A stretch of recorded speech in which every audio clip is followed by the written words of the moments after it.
Well, I don't know about you guys, but I'm very excited to be here tonight with one of my personal heroes, Tetsuya Mizuguchi. Hello, Mizuguchi-san. Hi, Dewey. How are you doing today? Good, good. So we've got an excellent session coming up today, and want to look at a kind of retrospective of your career, Yeah. looking at the companies you've worked for, the games and other projects that you've made, Yeah. and the philosophies that underpin your methodology and the way you work across these projects. Yeah. So to start right back in the 90s, you graduated from Nihon University College of Art, that's right, in media aesthetics. Yeah, I wanted to create something, and I went to university, and I majored in media aesthetics, and I directed some films. This is amateur, movie direction director. Like student projects or in your free time?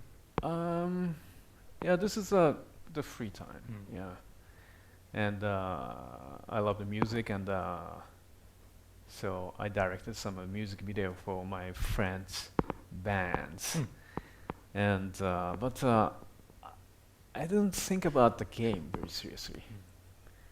So then, yeah, one day I went to the street arcade in Tokyo, and I saw the huge giant arcade machine called R360. Who made this? I saw the logo Sega, and wow, what is? Oh, I know Sega, but yeah, I didn't expect.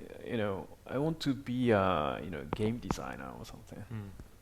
But and I studied about the media aesthetics, and I could expect the future soon. New technology coming to maybe the game industry. I needed to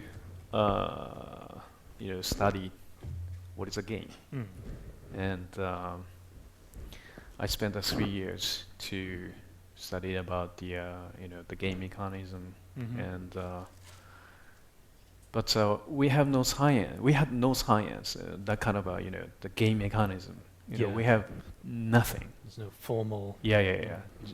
Everybody made something, but just inspiration. How can we make a good game? But nobody knows about that. Sure. So if we talk about some of your very early projects, it's not really the best image, but instead of making console games or even arcade games, you were kind of working on attractions, right? Yeah. So in Tokyo Bay, there's Tokyo Sega World, or Megalopolis, I believe it's called. Yeah, that was the huge, not theme park, but the game center. It had some unique rides just for that location. Yeah, so my first project was, that was not interactive. That was a ride theater. Yeah. And that's the moving theater. So, yeah, that was my mission. And so I needed to produce the motion ride film by CGI, but this is recorded, rendered CGI, not real time. Yeah, pre-rendered. Yeah, pre-rendered. And so that was the big chance to me, think about not not interactive, but the sound and the visual, making some combining. Yeah, that was the good start to think about what the multimodal experience, and if I can get new technology, real-time CGI in the future, and it's getting interactive. What kind of new experience can I make? That kind of inspiration. Yeah. And I had a chance to produce music light with some Japanese bands. So the music, give the motion. Yeah. It's like a boom, boom, boom, boom, like that. Do you know if these rides still exist somewhere? Oh yeah? Do you know are they still in Sega World? No. Or are they in some deep cave in Sega's warehouse? No. Oh, would love to try. So one interesting little fact that not many people know about is that back then you worked with Michael Arias, Oh yeah. who went on to direct Tekkon Tekkon Kinkreet, Kinkreet. like 5 years ago or so. Oh, you know the movie Tekkon Kinkreet? Oh wow, great.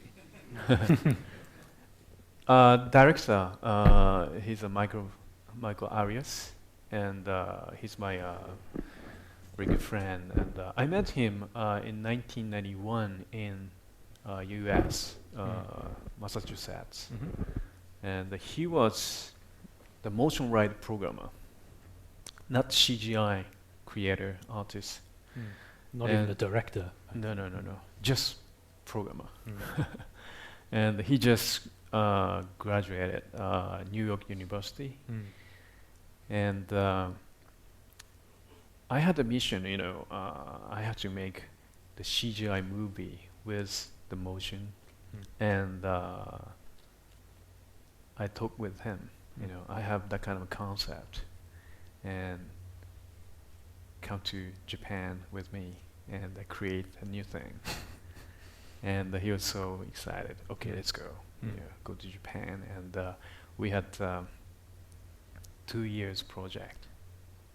But every day, we screamed, and In English or Japanese? both. But he couldn't speak Japanese, not so much, not so well at the time. But now he's like a Japanese. He's eating anything, any Japanese food. And so, yeah, just beginning. That was the first time to me, to produce the CGI movie, and for him, the same. And every day, we had, it's like a, fighting, good meaning. Yeah. How can we, make that kind of movement, and how can I, can we produce that kind of, the effect, visual effects, much more realistic. And that was everything new at the time. So Was Sega pretty happy with that project then? I hope so. Because just 3 years after joining the company, you're already producer on, if you look at Sega Rally Championship. Yeah. What exactly was your role on a project like this? What did producers do at Sega back in those days? Sega Rally. I thought about the concept. Okay, let's make a rally game, and not, it's like a paradoxical rally type, WRC type. Yeah. So because we had new CGI, real-time CGI, the board called Model 2 in Sega, and with textures. Yeah. And before that, just gray world, no texture, flat mapping, flat shading, and so let's use the power of the graphics, like textures, like the Lottie game, because the Lottie, driving into desert, forest, city, and cars. This is the Sega. I think Sega Rally is the first game using the real car. Right. I think so. And I went to Toyota and Fiat, and I showed the first demo to them, and they were so surprised. But before that, they didn't want to work with game companies because, no effect, no good effects like promotion and publicity. So not so many people outrun them by Ferraris, for example. Yeah. Okay, well, let's move on. So we're going to take a look at Space Channel 5 now. So I understand some Sega designer came to you with like a rough concept for this game, and where did it go from there? Like, how did it become this music game? So one designer who's getting a director, Mr. Yuda, he had just the concept first, but this is not like that. The girl the female future reporter Mm. dancing with aliens, and this is like an interactive music video Mm. experience. Just tapping, and the music video goes on and going forward like that. Yeah. And so, and then I had that concept, and okay, let's change as a much more game experience, Mm. and much more funny. That was very serious type game, Yeah. slender model. It's like doing the really cool dance Yeah. with aliens. It's like Dance Central. Yeah. Serious. Dance. Yeah, Dance Central is a great game, Mm. but much more cool style. Mm. But I wanted to change much Mm. more, entertainment Right. feeling, fun, smile, laugh. Colorful. Yeah, I think the stupid things, funny.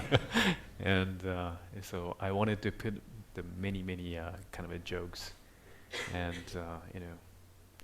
yeah. So I wanted to make a that kind of fun atmosphere Mm. by game with music, Yeah. and then yeah, I cut the many elements and add many elements, and build the game design. The Ulala, she's the reporter who want to be the number one reporter in a space. Of course. And so how? Mm. And yeah, this is the basic scheme of game design. I learned about that at the time. As a big achievement, I want to be a number one reporter. How? And okay, you can get the view rating. How? And you need to act. You need to dance really good, and you need to beat aliens and save the people.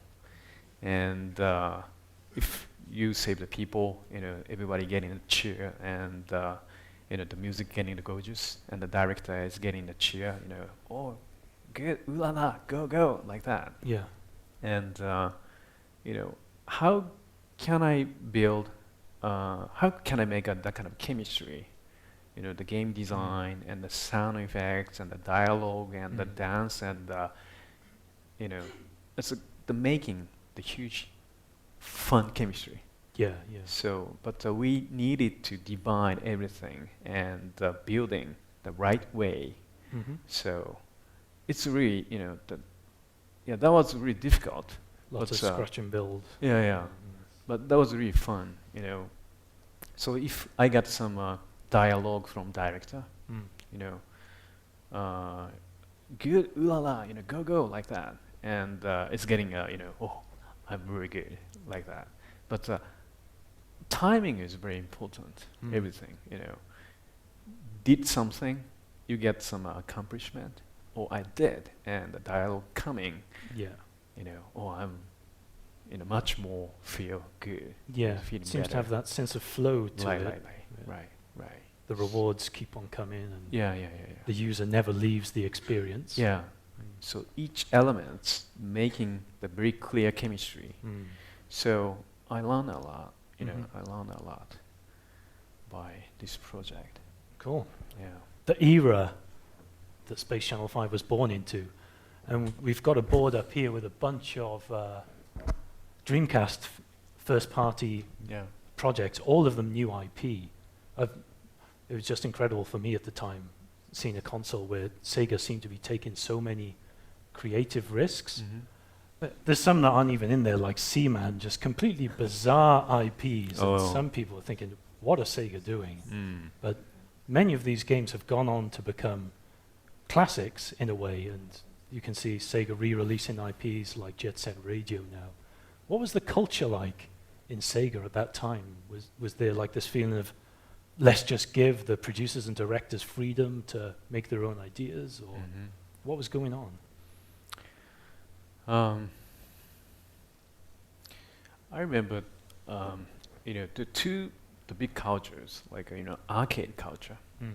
and the home console culture, is getting the merge like that. And so, originally, the Sega, the game company, started from arcade games. So, that was, everybody, could make a 3 minutes game and a 5 minutes game. And, people put the coin and play.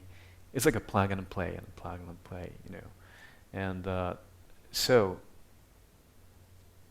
if in the other hands, in a house, you can play a long, time game, like a RPG. Yeah. And also the music game. Mm. But you can't play the music game in a street arcade. It's so noisy or something. And so the same games, but totally different background. Mm. So there was a big argument, And but some games, converting from arcade games, there was a big hit, like Daytona. Samba Much de wider, Amigo. Samba de Amigo and Sega Rally. Mm. And the arcade power is still strong, but we needed to move forward more and more. Like arcade game is arcade game, so we needed to to have other challenges, new challenges. So. Yeah, it's kind of a mixture like that. And so I tried the new project like a Space Channel 5 and the Res at the time. So I wanted to put the music elements into the game, and so for much more casual people. And there was no problem with the Sega executives? They were just like, do what you want, or were they pretty strict? Yeah, that was the big problem for me. 'Cause I'm quite curious to know if they allow people to make games like Seaman and Shenmue, what are some of the game ideas which got red light in Sega in those days?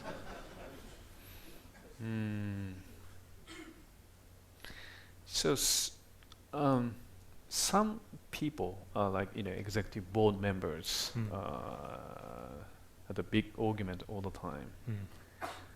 And and the Seaman it's a really weird game, but what is the fun element? It's really easy to understand. Talk, and if you say something, Seaman said something. It's really fun. The reaction. Yeah. So. And it's like a toy concept. So that was everybody hated it. the kind of the looking, Yeah, a bit creepy. What is this? But the fun is fun. So many things like that. It's like a UFO catcher. Yeah. Yeah, UFO catcher, the catching. Like a crane thing that just grabs the crane balls game. out. Yeah. So, it's this is just crane game. Yeah. But that was a big hit in Japan. So, and everybody, understood. The point is not crane game. The point is what happens around it? ぬいぐるみってなんて言うんだっけ? Soft toy? Yeah, soft toy. What is your character? I want this. So, doing like that. So, and I remember having big argument with my student flatmates playing Seaman, where one guy left the heater on in the tank, and we came back from the pub and all the fish were dead, and got nothing to do but start the game from zero again. Yeah. So back in those days, they didn't care about user-friendly game design. Yeah. Just do what you want. Okay, but Yeah, at the time, I think that the new kind of creative challenges, Mm. many creative challenges exist, and many projects reject Mm. and rejected at the time. But mm, so, yeah, that was a very dynamic Okay. period, I think. Yep. Well, let's talk about your other project from that period, Res. Mhm. And you talked earlier about Space Channel 5 and how you were looking at every single moment and element in the game to build that chemistry so Mhm. that the player was enjoying every moment in the game. Yeah. And I really get this feeling in your games that, well, many games you just feel that they think of the game design, then they make the graphics, and then they say, hey, sound designer, make some music. But in your case, it feels like all three elements kind of go in parallel, and each one contributes to the user experience. Yeah. And back then, again, I was a student at the time, and I remember reading a preview in Edge magazine, and you were talking about the Res, and you were talking about things like Kandinsky and Synesthesia Yeah. and Bauhaus, and suddenly, like I was a design history student, it felt like we were talking about games in a much more mature and professional language, and that was one of the reasons I became more motivated to get into games. Yeah. So synesthesia is a term you've used since Res and for Child of Eden as well. And I believe originally it's a term used for people who experience multiple sensations at the same time. So like my friend Martin de Ronda, when he hears words, he sees colors at the same time. So when somebody says my name, he can see brown. I wish it was a cooler color, but for some reason he sees brown. And then, but it seems that you were more interested in how Kandinsky interpreted synesthesia in his artwork. Can you talk a little about that and how you thought that was an appropriate language to use in game design? Yeah, about Res, I had many inspiration sources. So Kandinsky, yes, and but the first inspiration, when I went to Zurich, just in 1994, Switzerland, I encountered the huge rave called the Street Parade. It's like a love parade. So 400,000 people came to the town Zurich, but the population just 300,000, and it's a crazy people from worldwide, from all over, Europe. Yeah. It's the many colors, hair colors, and it's the crazy people. I think they invade the town, and so I went to the night. I went to the huge rave stadium party, and I was so surprised. DJ playing the techno music in the center, and it's very minimal techno, and light colors moving, everything. It's moving with the music, and the people moving like that. Yeah. And music change, the people's movement change, and the color change, and I was normal, and so very seriously, I remembered about the concept, synesthesia. Yeah, very suddenly. Oh, this is like Kandinsky's painting, and then. Yeah, that was the first inspiration. And then going back to Tokyo, and my friend's sound designer, he went to Kenya, Africa, and he showed me the video. There was the street bar in the street, and the people drinking, and suddenly just one guy started like it's like a 瓶を叩く. It's like a なんていうんだ? Like a maraca or something? No, just a bottle. It's like that. Oh, okay. Yeah, Like ringing. tapping. Yeah, ringing and tapping by himself. And tin tin tin tin tin tin tin tin tin. And the next, some people sitting and the other guy is moving like that, you know, and the other guy is like, you know, starts to tap like that, clap, and then it's I think the 10 people, you know, suddenly, you know, the swing and the getting the groove, and the lady, you know, standing like that, and starts to sing, and I had to, you know, it's like a wow, it's like that. Oh, this how human, you know, how can we make a group? You know, this is a very natural, organic phenomenon, but yeah, what is the mechanism of the group? Yeah. And then, you know, three things, you know, the rave and the African, you know, street bar and the Synesthesia, and you know, that was I started the long journey, you know, from that kind of inspirations. Yeah. And then, yeah, I started from that kind of a very abstract inspiration. If I touch or if I shoot something, you know, in my head, and I can get the sound effects. The sound effects getting the music, and I'm playing a game, but change to playing the music.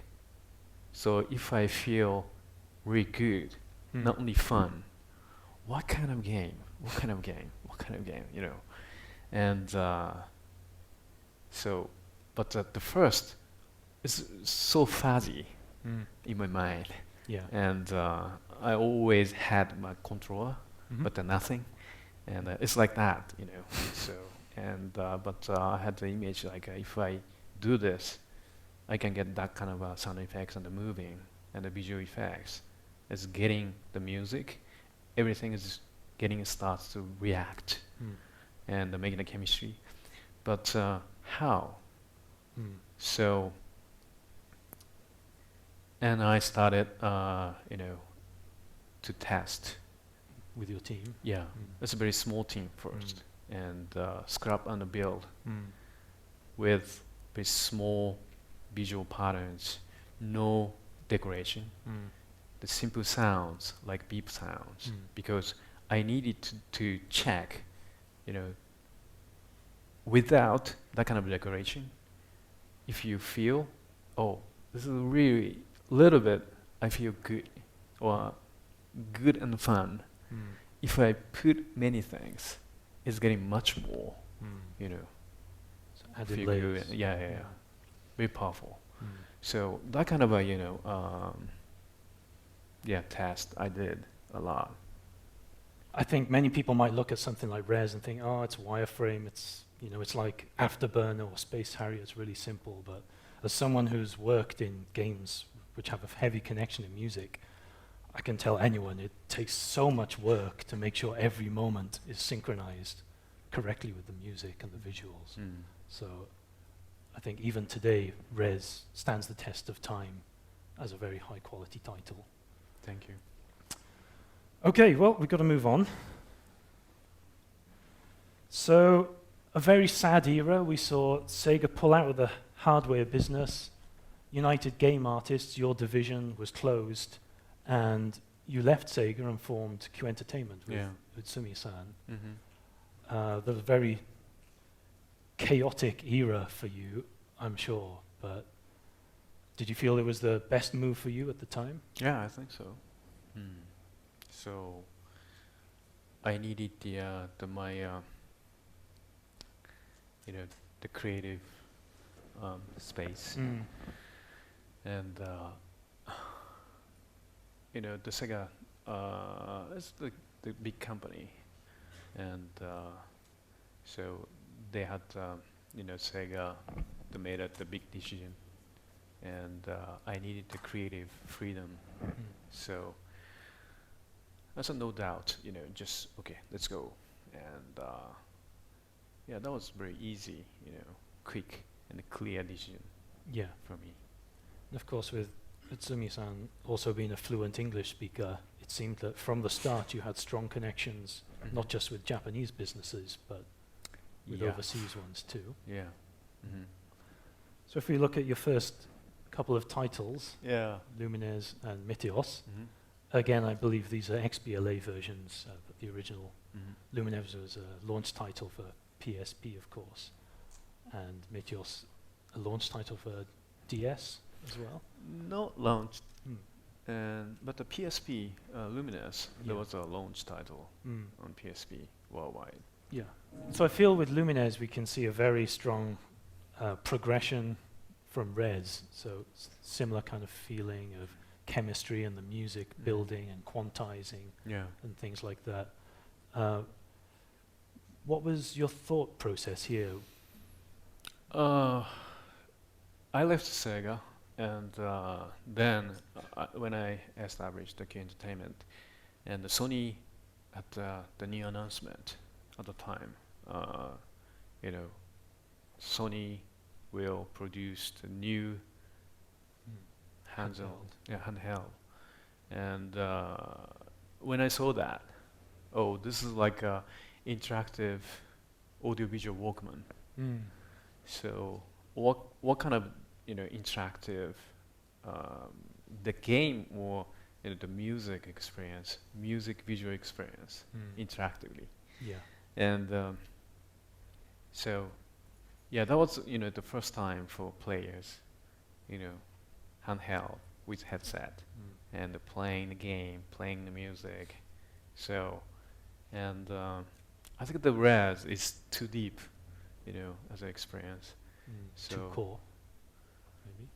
Maybe not. I don't know, but so I felt okay. Let's make a much more casual game, like a puzzle game. So puzzle with music. The first time I said like that, as a concept, everybody said, "What? The puzzle with music?" So, but I had the image of interactive music video experience. Very simple game. As a game should be simple, and the puzzle game is simple. Good puzzle game is simple and deep, wide and deep, like that. And so, yeah, it should be simple. But if you are a really good player, you can get you can build the music and with visual effects, and maybe putting kind of a story narrative elements with the music. So my first Luminous concept is like a 1 hour play from start to the end. Yeah. And okay, let's start from Sunset Beach, and the stars coming, and go into the night, Right. and the party starts, and everybody getting like that. Yeah. And then so many. It's like a dream, like the many elements of the feeling and the emotional or something with the music, and then the end of the game, I was getting the morning and the sunrise, and it's like it's a brighter atmosphere. Yeah. So, and you can have experience in like that in 1 hour every day, and yeah, it's like a very fresh breeze. Okay, yeah. Totally different vibe to Res or even Space Channel 5. Yeah. Did you have these vibes in mind at the start of the project, or did you feel it somewhere in the middle, like, this kind of puzzle game is a good match for that? Kind of waking up on some Thai island in the morning and stretching your arms, feeling. Yeah, I went to island, and I had the inspiration like, okay, let's start. The first stage is like that, the sunset and the stars coming. I think that in the not middle, but after we started the project. So I felt, something missing. The game it's like the game, not only the game mechanics, the making some emotional curve and the first kicking, as a game, challenge, easy, but the challenge, just one or two challenge. And the music should be catchy and feel good. This is the first music is very, first stage is very important, I think there's some people, 80, 90%, important we should, Right. how can I say, put the energy to create a new first stage. So the first encounter. So then we made the game flow, and I checked the game. I felt, oh, we are missing something, and then I put the full strong music from a real artist called Mondo Grosso, and I got a music from him, and I designed. So working tightly with the musician. Yeah, and then it's getting getting the dynamic, soundly. So yeah, in the game production, we all the time, I think that any games having that kind of a curve. Yeah, this is the game design curve and the emotional curve. Yeah. The emotional curve by some, dramatic, maybe some story, some characters acting, and many effects. But the game design, it's like a bone, So if you have a very weak bone, if you have a really great muscle, it breaks in. So the game mechanism, game design is, important. Yeah. Anyway.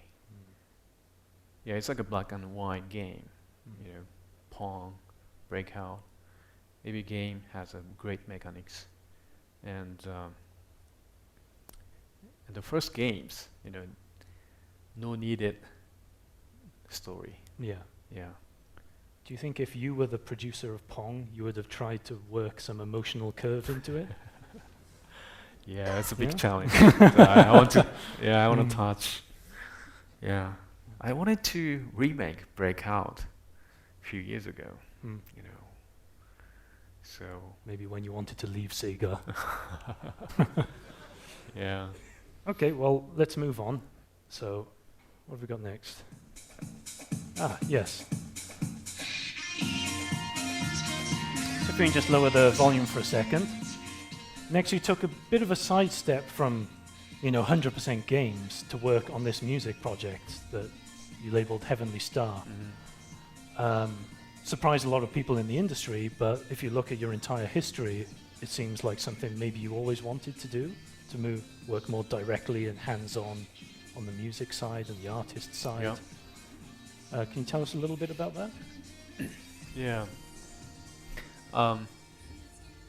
When I started the project Lumines 2, I needed the music. So the Lumines 2, we had a collaboration with I got the music videos from many artists, like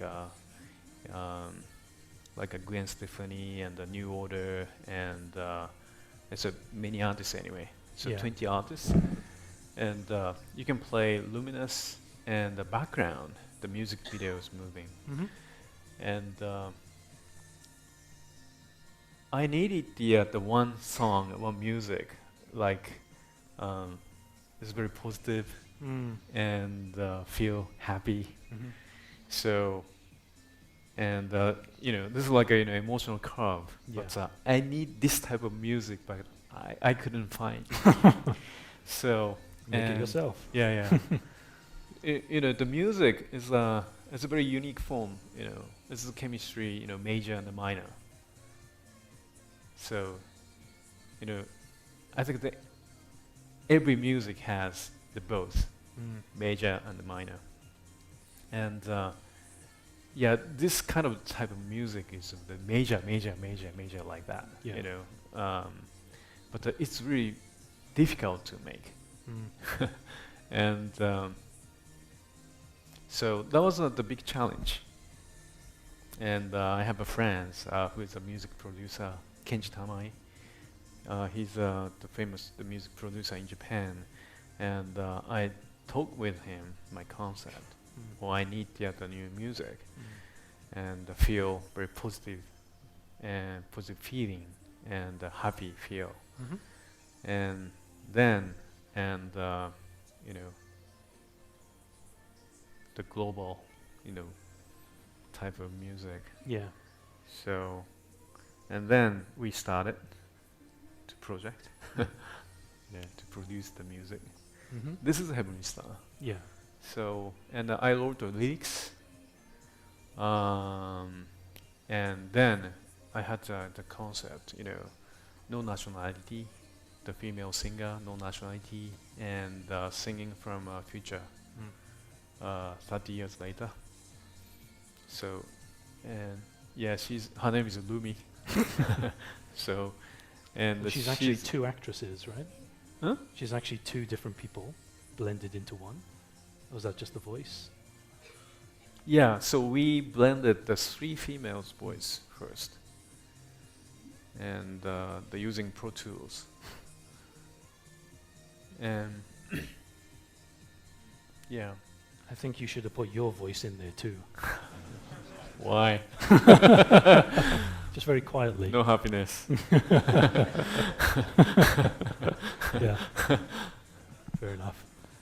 Okay, Yeah. so after a few years away from games, your next project, Child of Eden, Yeah. seemed to involve Genki Rockets very heavily. Mm. So let's jump in and actually play that straight away. Yeah.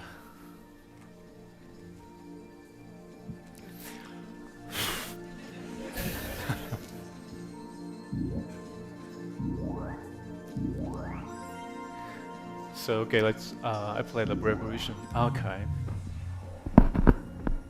It's really hard to talk and play, so you should talk something.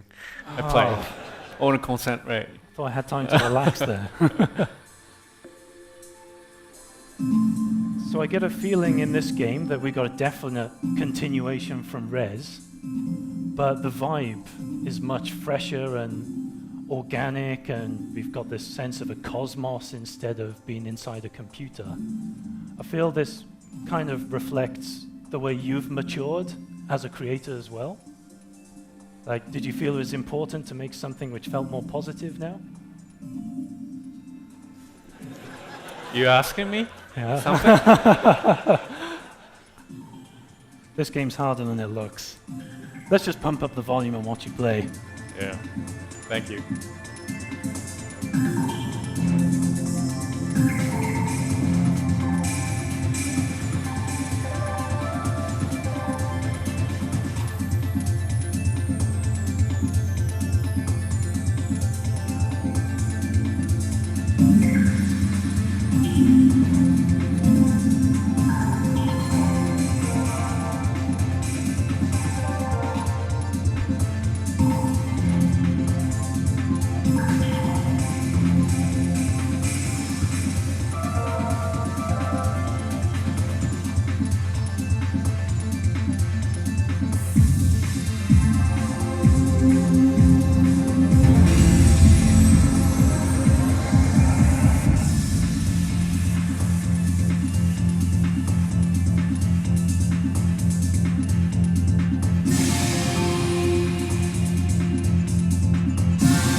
4 stars, not bad. Yeah. Ooh. Take a break. Okay, so looking at the games you've made, I feel like we can almost see Mizuguchi-san grow up and see your life's emotional curve, where we have 27-year-old Mizuguchi-san making this light and fun, crazy Space Channel 5 game, and then 30-year-old Mizuguchi-san gets into club music, and it's darker and deeper. And then, am I allowed to say? Yeah. 10 years more than 30-year-old Mizuguchi-san. In Child of Eden, we get this feeling of healing and euphoria and more positive emotions.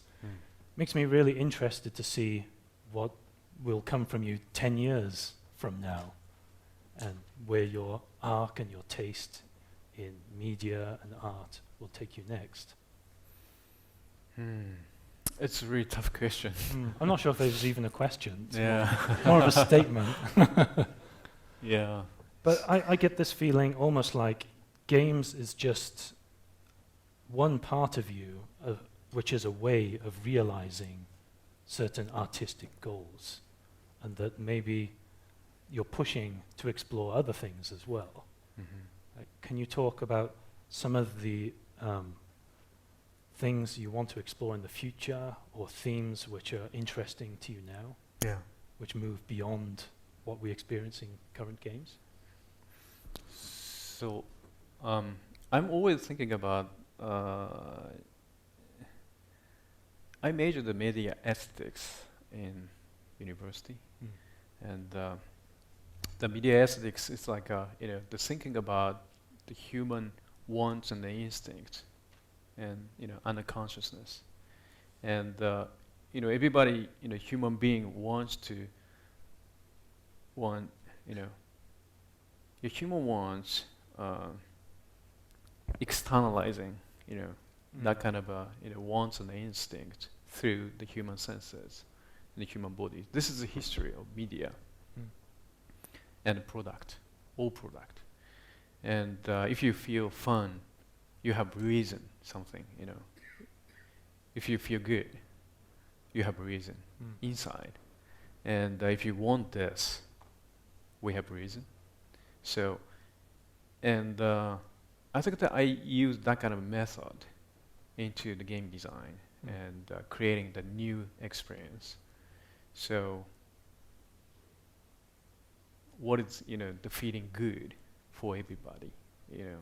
These sound effects feeling good for everybody, or these sound effects feel sad and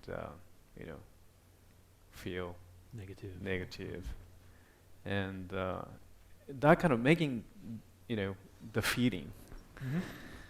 So and yeah, using this method, I think that we can create the new things. I'm believing that. So maybe my next project and the future project, not like game, maybe the new media experience. I don't know yet. But it feels like we're coming into an age now where what is a game, what's interactive, what's non-interactive is all starting to blur. Maybe that's going to open up some new opportunities and new markets. Right. But before the game, just movie and this is ACMI, the moving images. And let's think about the moving images, the movies, TV, it's getting the passive, the people, just watching.